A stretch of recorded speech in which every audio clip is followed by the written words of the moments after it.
Çok değerli hanımefendiler, kıymetli misafirler, sevgili genç kardeşlerim, sizlere en kalbi duygularla, hasretle, muhabbetle selamlıyorum.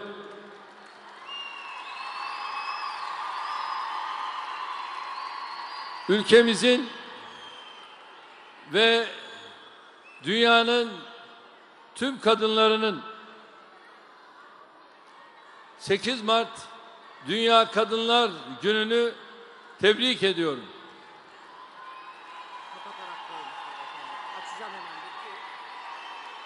Kadın veya erkek olarak dünyaya gelmek bizim elimizde değil. Hayata hangi cinsiyetle başlayacağımız Yaradan'ın takdiridir. Bize düşen kadın da erkek de olsak hayatımızı fıtratımıza uygun şekilde ilahi nizam çerçevesinde en güzel şekilde sürdürmektir. Sırf renginden, sırf sosyal statüsünden, sırf eğitim düzeyinden, sırf gelir seviyesinden dolayı insanları nasıl tasnife tabi tutamazsak, cinsiyetinden dolayı da böyle bir yola başvuramayız. Çünkü her insan eşrefi mahlukattır. Yani yaratılmışların en şereflisidir. Esasen insan dediğimiz varlığın bir yanı kadın, bir yanı erkektir. Bunlar ancak bir araya geldiklerinde mana kazanırlar. Nisa, yani insan olan kadına sırf cinsiyetinden dolayı ayrımcılık yapan, her şeyden önce Rabbimizin takdirine aykırı davranmış olur. Dünyanın pek çok yerinde olduğu gibi ülkemizde de kadınlara çok haksızlık, çok adaletsizlik yapılmıştır. Daha da kötüsü, kadınlara yapılan adaletsizliklerin kimi zaman dini, kimi zaman kültürel kılıflara büründürülmesidir. Kadınları bu tür haksızlıklardan kurtarmak için yola çıktıklarını söyleyenler ise onları çok daha büyük bir felaketin eşiğine getirmişlerdir. Bunun için hayatımız boyunca hep kadınlara hak ettikleri şekilde, yani insan gibi davranılmasının mücadelesini verdik. Kadına yönelik şiddetin, haksızlığın, kötü muamelenin doğrudan doğruya insanı hedef aldığına inandık ve mücadelemizi de buna göre yürüttük. Kimi zaman en yakınımızdakilerle dahi anlaşmazlığa düşme pahasına hep kadınlarımızın yanında yer aldık. Hayatın her alanında kadınlarımızı hak ettikleri yere getirmenin gayreti içinde olduk. Özellikle siyasetteki kadın ağırlığının bugün bulunduğu seviyeye gelmesinde şahsen çok büyük emeğimiz, katkımız vardır.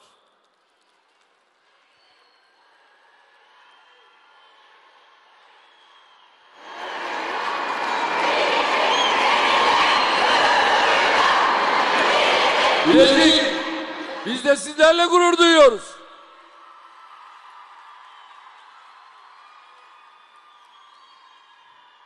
İstanbul İl Başkanlığı ve 1989 Beyoğlu Belediye Başkan adaylığından başlayarak siyasette sorumluluk üstlendiğim her yerde kadınlarımızla birlikte yol yürüdük.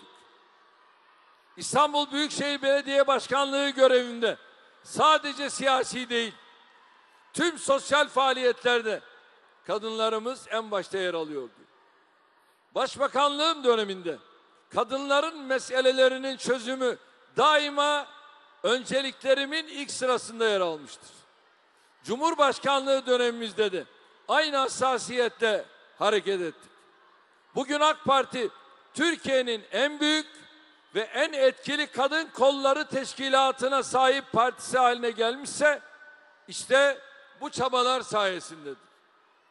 Yaklaşık 40 yıldır her mücadelemde yanımda olan, her başarımda katkıları bulunan tüm hanım kardeşlerimize şükranlarımı sunuyorum.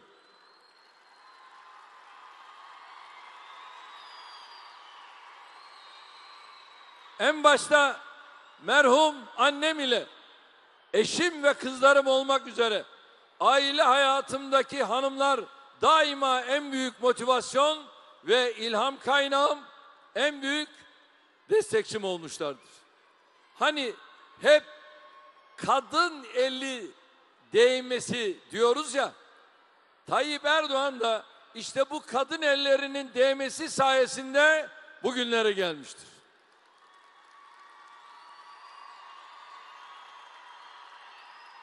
Değerli hanımefendiler, Anadolu demek, Anadolu kadını demektir. Çünkü Anadolu kadını tıpkı bu topraklar gibi çilekeştir. Kurucudur, yapıcıdır, hep ayakta kalandır. Eğer bugün bu topraklara vatanımız diye sarılabiliyorsak, bunda kadınlarımızın çok önemli rolü vardır. Her zor dönemde evinin, ocağının bacasını tüttürmeye devam eden, çocuklarını yetiştiren, dişini tırnağına takarak üreten, umudumuzu hep taze tutmamızı sağlayan işte kadınlardır.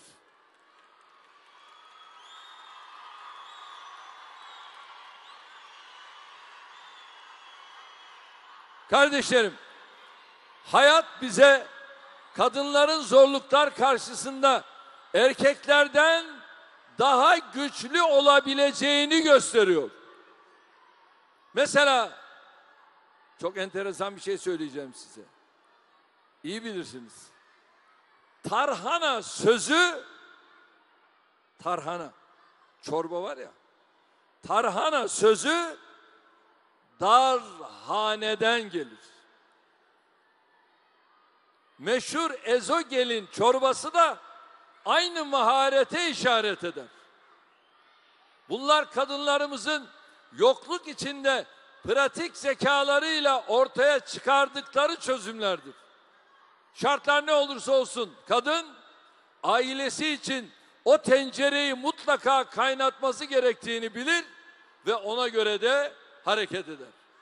Gerektiğinde kan kusar. Ama kızılcık şerbeti içtim deyip ailesini korur, bir arada tutar. Eskiden Osmanlı kadını diye bir deyim vardı. Dirayetiyle, bilgisiyle, yönetme ve çözüm bulma kabiliyetiyle ailesinin lokomotifi olan kadınlar için bu deyim kullanılırdı. Bir Afrika atasözü, aslanlar kendi tarihçilerine sahip olana dek av hikayeleri hep avcıyı yüceltecektir der.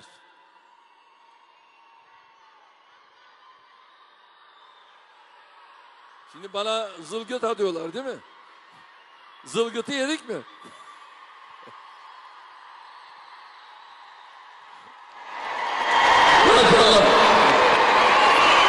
Kadınlar da kendi başarılarına sahip çıkana kadar başarı hikayeleri hep erkekleri yüceltecektir.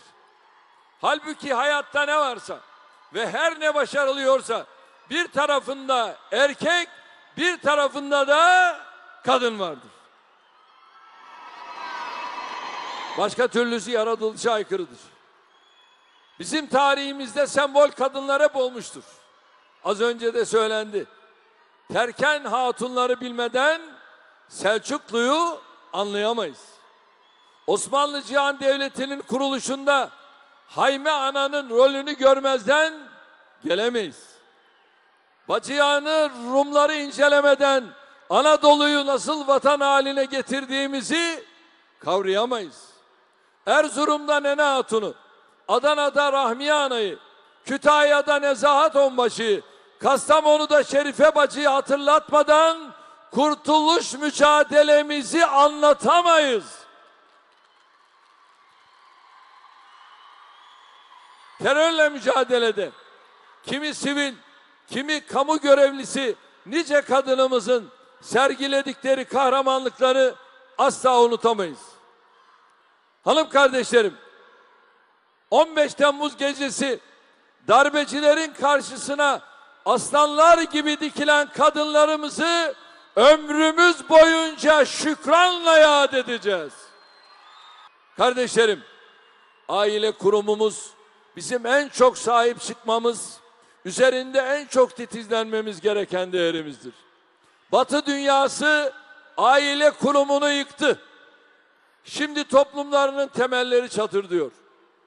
Dün aileyi değersiz hale getirdikleri için bugün bağımlılık, alkol, uyuşturucu gibi birçok sosyal sorunla etkili şekilde mücadele edemiyorlar. Ülke ve millet olarak bugüne kadar yaşadığımız onca badireyi sapasağlam atlatabilmemizin en önemli sebeplerinden biri de aile yapımızın gücüdür. Bunun için uzun bir süredir aile yapımızı sarsmaya yönelik saldırılar altındayız. Üstelik bu saldırılar hep dolaylı yollarla yapılıyor.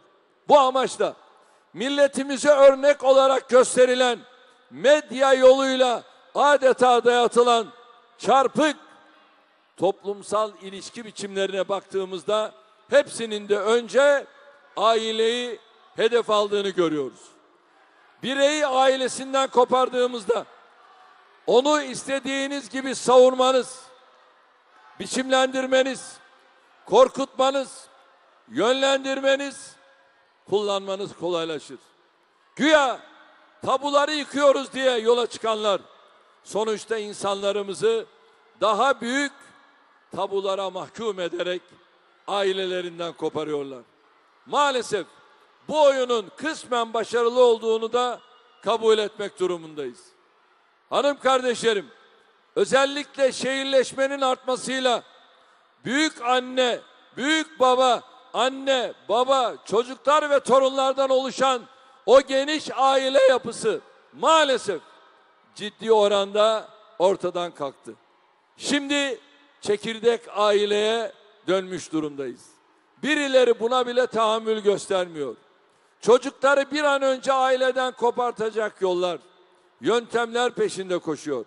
Böyle bir felakete asla izin vermeyeceğiz. Bazıları benim en az 3 çocuk tavsiyemi özel hayata müdahale gibi göstermek için çırpınıyor. Halbuki ben bu tavsiyemle hem en büyük gücümüz olan nüfusumuza sahip çıkıyor hem de aile yapımızı ayakta tutmanın mücadelesini veriyorum. Tabii Urfa'nın karnesi bu konuda maşallah çok parlak. Urfa ülkemizde çocuk sayısının en çok olduğu illerimizin başında geliyor. Bu örnek tabloyu diğer illerimize de yaymalıyız. Öyle mi? Türkiye'nin imkanları daha çok nüfusu barındırmaya yeter. Tek çocuklu, 2 çocuklu, mikro düzeye indirilmiş eğitim sürecinin bitmesiyle de tamamen dağılmış aile yapısı geleceğimiz için en büyük tehdittir. Hiçbir ailemiz geleceğinden endişe duyduğu için daha çok çocuk yapmaktan çekinmesin. Unutmayın, er-rizku alallah. Rızık Allah'tandır.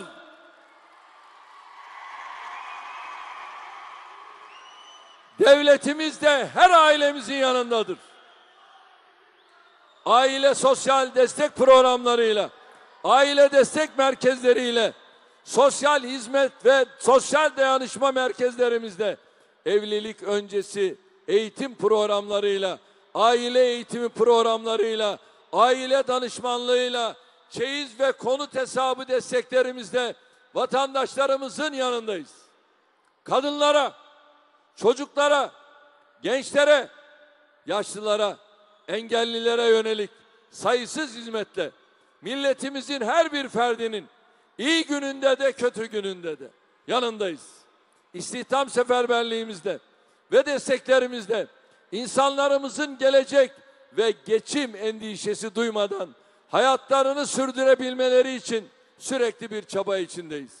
Bizim inancımıza göre her çocuk kendi kısmetiyle, kendi bereketiyle dünyaya gelir. Bunu böyle bilelim. Bugün 4 çocuğa sahip olduğum için Rabbime hamd ediyorum. Ama az. Keşke daha fazla olsaydı. Şu anda 7 torunum var. Ama az.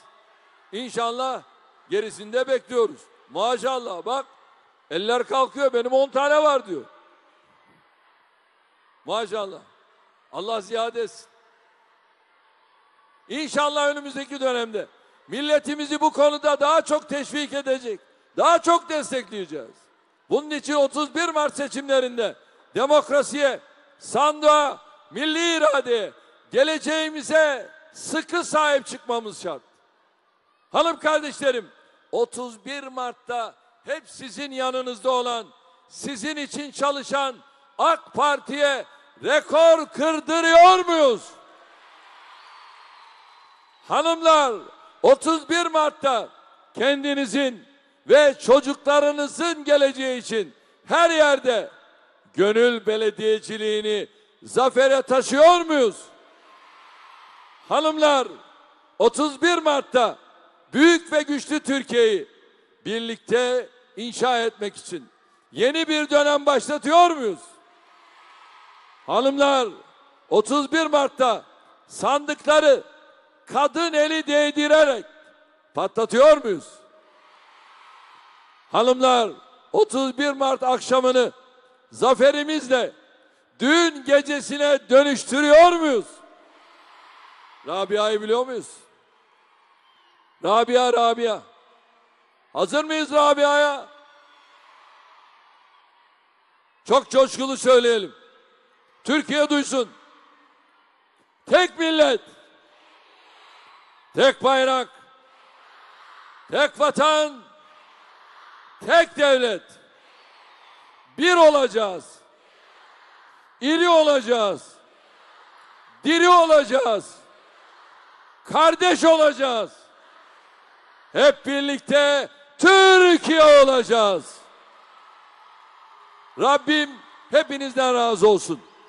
Bir kez daha 8 Mart Dünya Kadınlar Gününüzü tebrik ediyorum. Annelerimiz, kız kardeşlerimiz, eşlerimiz, kız çocuklarımız, kız torunlarımız olan tüm hanımefendilere sevgilerimi sunuyorum. İnsanlığın yarısını, kalplerimizin, gönüllerimizin, hayallerimizin tamamını oluşturan tüm hanımefendilere saygılarımı sunuyorum.